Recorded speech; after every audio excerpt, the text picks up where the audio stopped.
Hello, something guys and gals. This is Lance here, following up with my almost hour-long spiel about why, if atheists can be objectively moral, that should be the correct title of the video, which everyone would say that's no, no.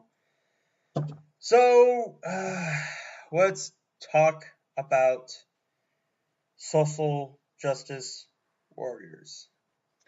People who pretend they're being victimized and make themselves victims of apparently fucking nothing. They say they're being victimized by troll comments, by haters, by people who even have legitimate criticisms. It's always the same fucking deal. They're being victimized, which is a justification for them doing the shit that they've done. And particularly, this thing is fucking spread to this corrosive little thing. Now, I know that this happens during mainstream pop music because a lot of people say, fuck the haters and whatnot, even if they have legitimate criticisms of our taste in music. Fuck them. I'm gonna, parade around, YOLO and bullshit like that. You only live once, you better do some stupid shit. And I'm doing it because fuck you haters, why not? But it's just, I've started to realize how fucking awful the social justice warrior scheme is starting to get. Because people are starting to abuse it. They know they can fucking abuse it because it's an easy fucking route. I've even started calling this as the new Salem witch trials. That, the finger pointing, like saying like, that guy's a witch. That's, that's true. Because they said so, not because it's backed up by any kind of evidence. Saying that I'm being victimized, that I got PTSD from Twitter. Yeah, how that fucking works is beyond me. It's not like Twitter's like a fucking trench in Vietnam or something like that. But yeah, and particularly this story has spawned up about Zoe Quinn, fucking Five Guys, all in the whole game journalist, the indie game journalism zone. They have all defended her just merely because she fucked them. They don't state that they're defending her because of that. They go on the bullshit that, oh, she's female, she's being harassed. The gaming community is fucking sexist, even though I know that the gaming community is corrupt, but it's not sexist. It's just corrupt by fucking people who defend somebody they had sex with so that that person could get higher up in the food chain with her god-awful game of Depression Quest, which, everyone wants to play a game about being depressed. That's the kind of game that people are like wanting. I'm not saying that there aren't people who want that, but I definitely would not go for that. But in any case, a lot of people said the game was awful, even without taking into context of the fact that you're pretty much playing somebody who's depressed and experiencing depression. But people have said it's bad. Legitimately bad by their own opinion. And Zoe Quinn, as usual, can't take the heat. She either decides to silence them or cries in a corner and thinks that people are doing this because she's a woman and not because her game is awful. Same thing when the conspiracies rose up. Not to mention her ex-boyfriend, Aaron, who was getting fucked over by these five guys, as people have referred to it as the Quinspiracy theory, five guys, burgers and fries, because she fucked five guys that were all in game journalism. I know it doesn't have anything to do with fast food, but you know the reference. It's the same number and whatnot. But yeah, this is where, at this point, this whole social justice warrior victim scheme fucking needs to stop. People should stop fucking taking this shit seriously now. This is not even a reasonable excuse for the shit that you do at this point, because it's pointless.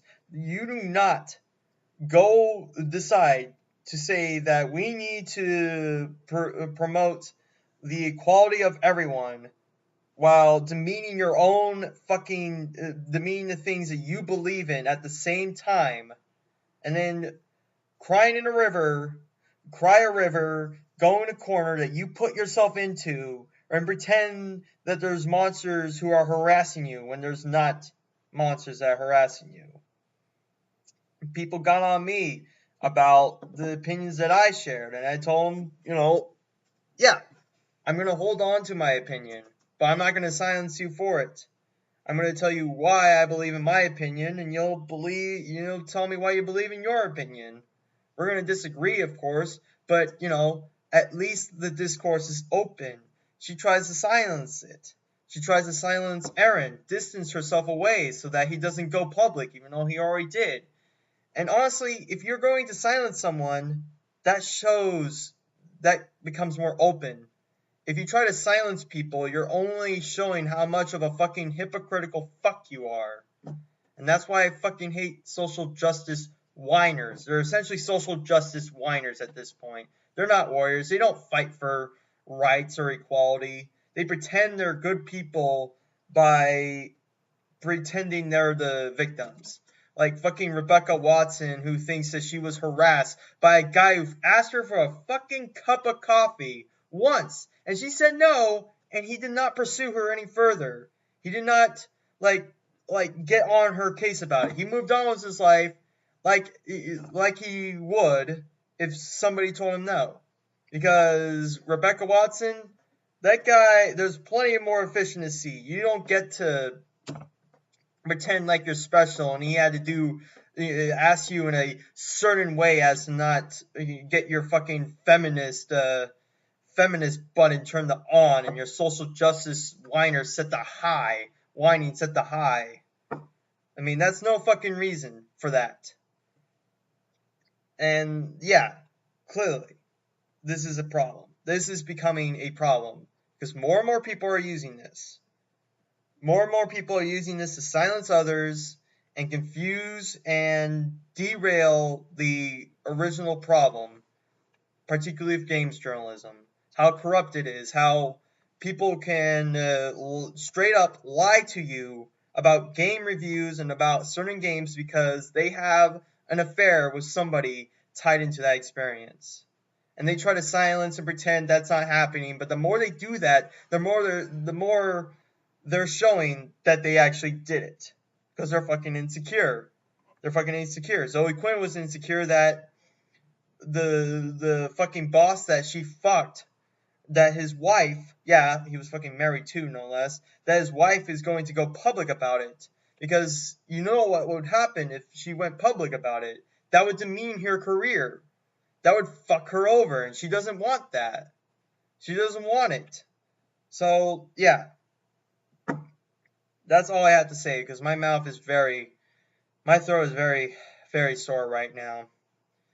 It was so weird, too, is that I got so pissed off that I actually made 4 different poems on my DeviantArt account about that. About different issues, about privilege, and playing the professional victim, and about my concept of the Salem witch trials, which I call it the Salem bitch trials.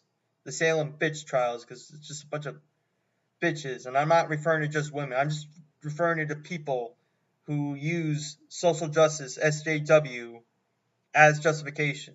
They use their professional victim complex, using pathological lying. And what's so weird, too, is that Sin City, A Dame to Kill For, a movie I just saw in the theaters just a few hours ago, actually kind of delved into this. There is a female character, I'm not saying that that's particularly sexist at all, but there's a female character who used pathological lying to get her way to the top. She pretended that she got this guy to believe that she was being abused by her husband, who wasn't actually abusing him, and got him to kill him, and then it allowed her to get his fortune because she was married to him. So now she got a mansion to herself. She's got this fortune and shit. And she continued to do this. There was investigators and shit like that.